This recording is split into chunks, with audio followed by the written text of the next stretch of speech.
water. Wade in the water, children, wade in the water. God's gonna trouble the water. Well, what's there? Everybody in the purple notebook is going to be a copy of the program. If you haven't got it, I'll give it to you when we get on the bus. We also have song sheets that we're going to be using on the bus. And I think I can probably figure out who everybody else is. So I don't need to call out, hi, I'm Marty, okay? So I don't need to call out all the names right now. Okay, and without further ado, Very soon, Casey. I will introduce her a little bit later, so she needs to go on and do what she's about to do. All right. I want to tell you a tiny history of Liberty Baptist Church. Right up here I have a timeline starting in 1871. Some of the biggies that happened to the building, really, not to, the church is the people.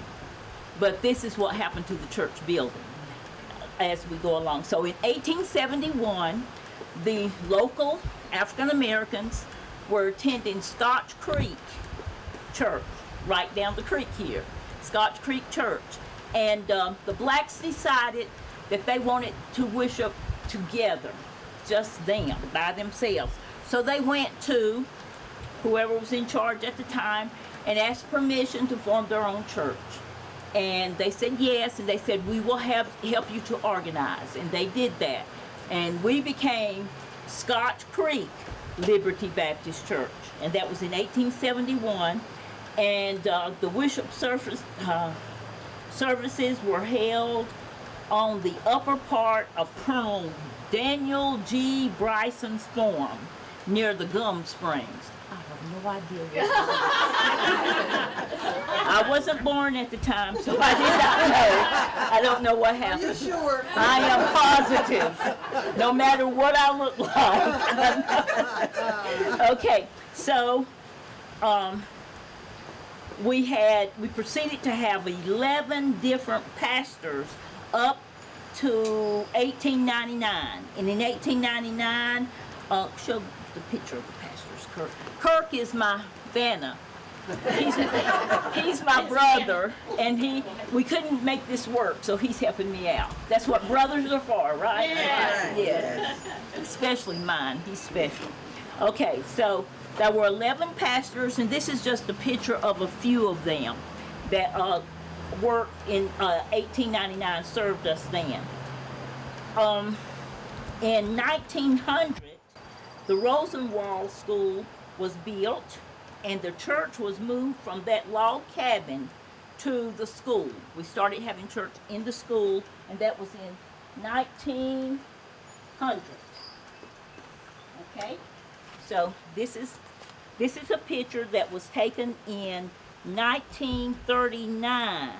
1939. I'll tell you a little bit about that in just a minute. In 1903, the trustees bought land and built a church next to the school. Now this is the school right here. And it was right back up there where you turn up Epping Drive. That's where the school was. And then this is the church over here.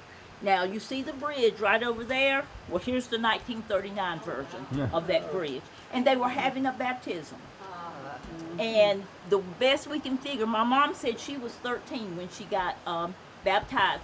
I think this was the day that she was baptized. We're going to say that anyway. Okay? All right. So, well, I might get back to that. Let's see. All right, that was 1903, 1906. They built a church next to the school. They established a deacon board. And the first name of a person that I actually remember, Mrs. Frederick Love, was elected secretary. And believe it or not, I remember her being secretary when I was in, say, middle school. I still remember Miss Frederick. Do you remember Miss Frederick? Yes. Okay. Well, she was elected back in 1906. Yes, she was. No, we weren't, but in her older days. Okay. And then after that, from 1906 to 1928, we had 11 more pastors to serve. Okay, and in 1928, Reverend J.H. Smith was elected pastor. And he is the one that I definitely remember. That she definitely, that you definitely remember. He served us for 54 years. And he began in 1928. And in 1929, 1930, an addition was built onto that building right there. Okay? And, let's see. I don't know what building this is. It may be the same building. But if you remember, if you went on the tour last year, Marge Herbert did the history. Well, that's Marge Herbert standing right there. Okay, so if you look at that. And then Reverend Smith and his wife is right behind her, right up here. Okay, so I don't know. I can't tell. Okay, then that is the rock. I couldn't tell. Okay, Kirk, if you hold that one for me. See where I am here. And okay, Reverend in 1942, Reverend Smith led a group in a groundbreaking for the Rock Veneer Church, which she says that is. It was beautiful with concrete. I don't actually remember being inside of it or being outside of it, but that was our church. And in 1958, tragedy struck Liberty, and the church burned. It was after a funeral, and we had a faulty furnace, or whatever heating they had back then. That was the cause of it, and it did burn. And you can see, no, you can't see. Yes, you can see the rock a little bit in there and over here. But I've seen other pictures that I cannot find of it, but it was a beautiful church. And that was in 1958, and it took them just a year and 3 months to rebuild. And so in 1959,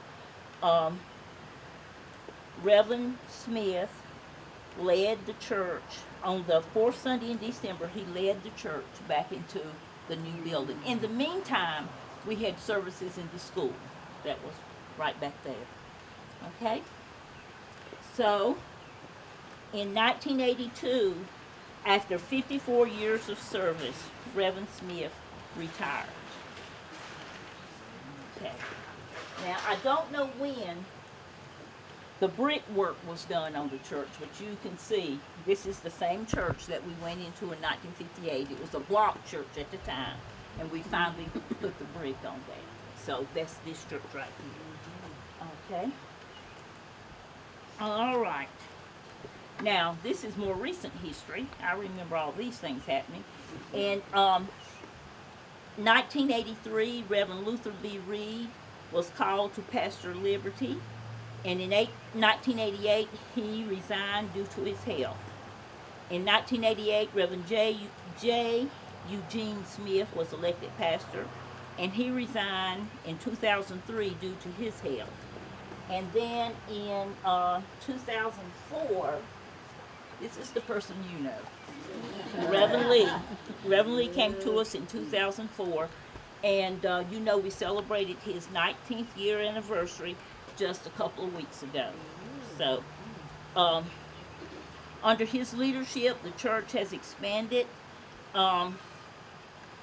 outreach services. Reverend Lee accomplished the following. We purchased 2 church buses, windows, replaced the roof, carpet, hymn books, air conditioning, security system, media system. He was the moderator of the association for 8 years and founding member and president of the Jackson County. I thought maybe you'd know that. And let's see. The church began participating in the Christmas parade, Greening Up the Mountains, Mountain Heritage Day, and Reverend Lee is very much involved in the youth. And that brings us to our enrichment program. This is the logo. If I can get it open. You know Elena. She is the director of this program right here. And our bus driver. I guess she's our all-purpose person here at Liberty. Let me see. Kirk, if you'll hold that. I'll find my notes on the enrichment program. I asked Eleanor what she would like for me to say about the enrichment program, and she said every child that participates wholeheartedly improves their grades in school, they improve their communication skills, and they learn to practice teamwork and develop friendship with the kids around them. Okay, let's see. Do I have anything else? That's a brief history of Liberty. Any questions? Got maybe 1 minute. Okay. Thank you. Enjoy Thank you your so much. tour. Is it okay if I open the door and people on their way out can? I'm sorry.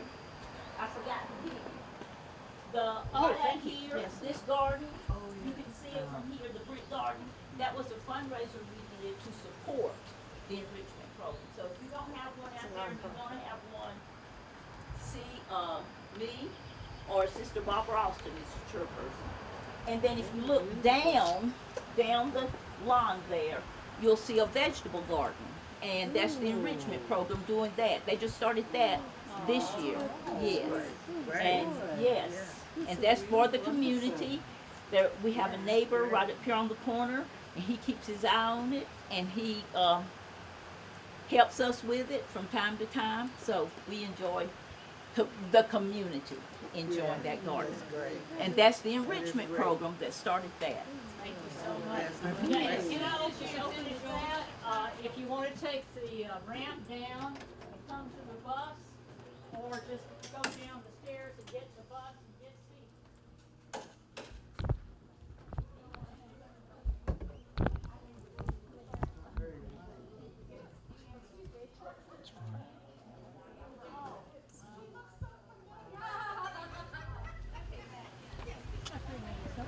Thank you so much. We're going to go, right now we're going to drive by the school that replaced the Rosenwald School. We're not getting out, we're just going to go by there, and hopefully you'll be able to see the plaque on the wall that was placed there. Okay, the Sylva Consolidated School that Mary Sue mentioned a little bit of was a Rosenwald school, and I heard that this week there was an article in the Sylva Herald that said that it wasn't a Rosenwald school, but it was. I don't know, I didn't see the article. The Rosenwald Foundation for African American Students had different names sometimes. They call it the Jackson County Rosenwald School, the Colored Consolidated School, and the Rosenwald School in Sylva. It opened in 1924. There were 800 of the Rosenwald schools funded in North Carolina. And this one was a one-room schoolhouse that was close to here. As Mary Sue said, it was just located right over there. This over here is the Jackson County Community Service Center, and so it was in that parking lot on the other side over there. All the Jackson County students, under the racist 1896 decision by the U.S. Supreme Court called Plessy versus Ferguson, had to go to a segregated school. It was those Jim Crow laws that they were working under. Oh, There's the plaque. So just wanted you to know that they have really acknowledged that there was a school here, and they actually built this building, and there are others like the one in Franklin that was supposed to be for the black students, but it ended up that they knew that they were going to have to integrate sooner or later. So this building is now used by the county. So we're on our way over now to Mount Zion, but Mary Sue Casey attended this the Rosenwald School and the Consolidated School. It was built for $7,850. Can you imagine? $4,150 came from the state of North Carolina. $1,500 was raised by the black community, and $900 from the white community. And the Rosenwald School matched that with $1,300. Some of the faculty members that were there at that time were the Davises. The principal was John Davis. Marion Howell was my dad's aunt, so that's my great aunt. She was a teacher there. And there's a picture in the newspaper of her and Miss Elsie Osborne, who was a teacher in Andrews, with the people who were turning over the keys or the work to the pigeon school in Waynesville. And you can look at their faces and you can really read what they're thinking. So if you got that newspaper, check out the faces on those ladies. There were Bryson City, Waynesville, Chapel in Franklin, Texana in Murphy, one in Hayesville, and the Sylva School were the Sylva School had a teacher's house that was connected to it. The others didn't have anything like that. But Franklin had what's called an industrial education shop. And when you look around this whole region, none of the schools existed. They immediately tore them down, or as quickly as they could. All segregated schools had outdated textbooks. They were used, they were passed on from the white schools, and it didn't matter what condition they were in. I received those kinds of books at my school in Andrews. It was a shame, but some of the kids would cry when they got a book for someone who had really given them a hard time, that was a white kid, and their name was in the book. I mean, in the front of the book, they had to sign their names in the books so that if they happened to move them, lost them, or whatever, they could get them back to that person. But I remember some kids crying, saying, "I don't want this book. So-and-so had this book before me." And inside the books would be highlights and marks and all kinds of things, sometimes incorrect information that the kids had to pay attention to. And the supplies that we got, papers, pencils, and that kind of thing, sometimes they didn't provide any of that for us. The teachers would often have to pay that out of their own pockets, and they did, and they got very little money. I remember myself going to the Andrews White School. We'd have to call this the way they called it, the White School, to pick up supplies. The 7th and 8th graders could walk over to the school and get our supplies. Sometimes you just had to wait, because if there happened to be someone there who wasn't very nice, they just tell you they wouldn't even look at you. You just had to wait until they decided to give you some supplies, and there were very meager supplies at that. Our school, and I'm sure all of the schools, had to have fundraisers, and we used to have what we called entertainments. The entertainments were times when each family would bring hot dogs, buns, slaw, whatever they could. They would bring it to the entertainment, and we would have, sometimes we'd have a big tub with water in it, and apples were in there, and we wouldn't do that nowadays, but you you would bob for apples, bobbing for apples. So we would raise money by selling the hot dogs for $0.10 a piece or something like that.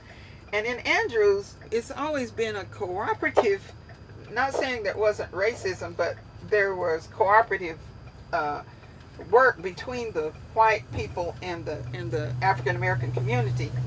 And I don't think I have it somewhere else in my information, but Andrew's black community was called Happy Top. And that was because my grandfather had a first cousin that was his best friend. And when Grandpa moved to Andrews, and set up the, I'm talking about Andrews, it's not just Jackson, not just this little region that we're in right now, but when they set up the, Grandpa built the first house after the ethnic cleansing that took place in Cumming, Georgia.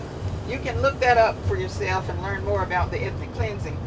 But he came and built the house for his mother there, and his cousin came up, and when his cousin came, he was what they called a jackleg preacher. He was a jack of all trades. He just did everything, and he was also a bootlegger, and and he made his own home brew, they called it.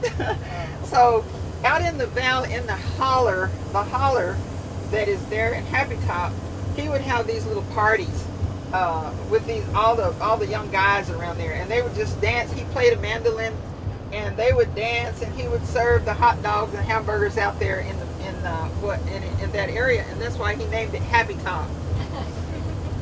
So the funny thing about it is that it was just the black community when he first named it, but because of the beautiful name, the white community wants it to be their home, so they'll say, I'm from Happy Top, all the way down to the edge of town.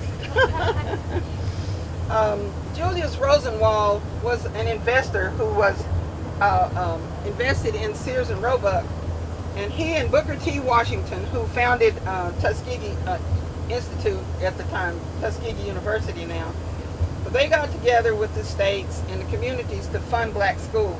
And Rosenwald decided that if the black community would get together and raise money, that it would make a difference. Just making sure you can hear me. Can you hear me back there? Yes, ma'am. Okay, good. So the black community had to have their little entertainments and fun things to raise the money to help match the Rosenwald money. And we saw the plaque out here. It was recognizing the Jackson County elementary and high schools grades 1 through 12, and it's now the Jackson County Administration Building. And so they put that plaque on. The black community raised the money to put that plaque on the side of the building in 2014 when they had a reunion, and Sandra Jackson Bryson Jones came in from, she lives out east, and I just can't think of the town she lives in right now, but she's from here, and she helped to set that up so that they would have a really wonderful time. People came in from all over, out down into Georgia, Tennessee, up in Ohio. I think some people even came in from New York because we're so proud of being from this area and knowing what the folks did to build a community. So the only way that we can create a more just society in the United States is if white and black people start to understand each other and work more closely together like you're doing right now.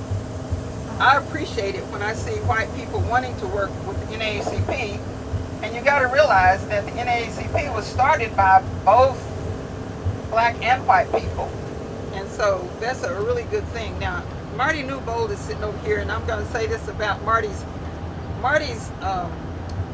uncle, great uncle, was Nathan Carter Newbold. He was the ancestor of this lady, and he created what was called the Division of Negro Education in 1920 for North Carolina. And he became the director, and he stayed in that position for 37 years. He took on an amazing task because all the racist people were going to be against him and what he was trying to do. And he really worked hard until he got the state of North Carolina to put up $15,000 in their budget for his program. If you go back to an Asheville Citizen article from 1957, it tells that Newbold became the advocate for black education and worked closely with the Rosenwald Fund. He wanted to expand opportunities for under this system that was called separate but equal that the Supreme Court chose to do in 1896. Am I making noise with this? Is there a noise coming up? Okay, fantastic. It was a government policy in the United States. separate but equal. But of course we know it was not equal. In no way was it equal. Well, he got a lot of criticism, but it didn't stop him. He was the founder of the North Carolina Commission for Interracial Cooperation and director of the Division of Cooperation in Education and Race Relations. He collaborated with the North Carolina Department of Public Instruction, Duke University, and the University of North Carolina to do this work, to give the positive achievements of black North Carolinians. Nathan Newbold was his name. He provided books and courses about African American life for the libraries throughout the state of North Carolina. He also served on several black college boards, and he was a part of President Harry S. Truman's White House Conference on Child Health and Protection. He was a Christian and a member of the Methodist Episcopal Church in Raleigh. For more information, you can go to the North Carolina State Archives to get more information about what he's done. So I look at Marty and I say, Marty, the apple doesn't fall far from the tree, so she's working with us now, right? Now, we're going over to Mount Zion right now, and as I said in that, Nathan Newbold was a part of the Methodist Episcopal Church. Well, the black people decided they're going to be the African Methodist Episcopal Church. That's why it's called AME. So, to save time, if y'all have any questions for me about what I've already said, let me know. Okay, Carol? Wasn't there federal money put into building that school, and the Jackson County Commission was aware of that and basically took advantage of the black community to build that school with every expectation that they were not going to use it as a school for very long? They did that for sure here and in Franklin. They knew they were going to have to integrate. There was no question about it. But they went ahead and used the monies to build the school, saying it was for the black community. I think that the people in Jackson County were able to use their school building longer than the ones in Franklin before they had to turn it over and integrate. Anybody else have something? Yeah. He called them Rosenwald schools. Was Rosenwald used as a name for all of the segregated black schools?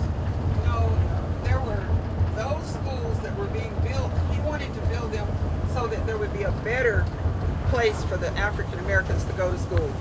So what he did was he would put up a certain amount of money and the community would need to match it. Yeah. Well, in Andrews, we didn't have a Rosenwald school.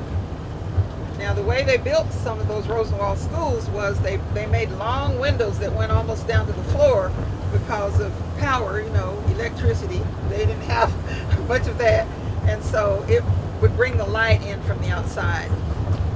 And some of them across the state of North Carolina were bigger, and they would have a teacher house, a house for the teachers, because you have to understand that the teachers that came all the way down to Andrews and Murphy and down in there, they had to come from somewhere else. They were not local people. And they had to stay in the home of a black family. There was no place for them to sleep or stay anywhere in the community because of segregation and racism.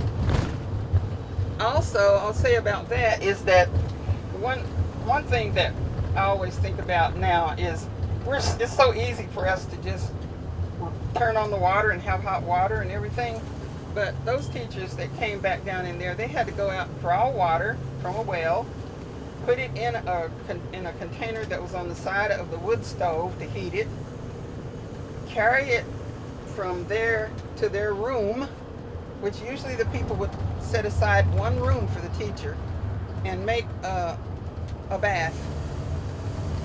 They had to go to the outhouse. Snow, rain, whatever. They had to use the outhouse because there was no running water in these houses. we're going to Mount Zion AME Zion Church and Graveyard, and I think the pastor is going to be there. Hopefully, anybody who wants to go inside the building will be able to go inside. But when I was writing my book, Reverend Demita Wilder was a lady who was the pastor there. The black community has always allowed women preachers, as far as I know, from way back. But the white community has not. I think we're getting close. Yeah, there it is right there. Wade in the water, wade in the water, children, wade in the water. God's gonna trouble the water. Well, what's that yonder I see so white? God's gonna trouble the water. Well, it must be the children of the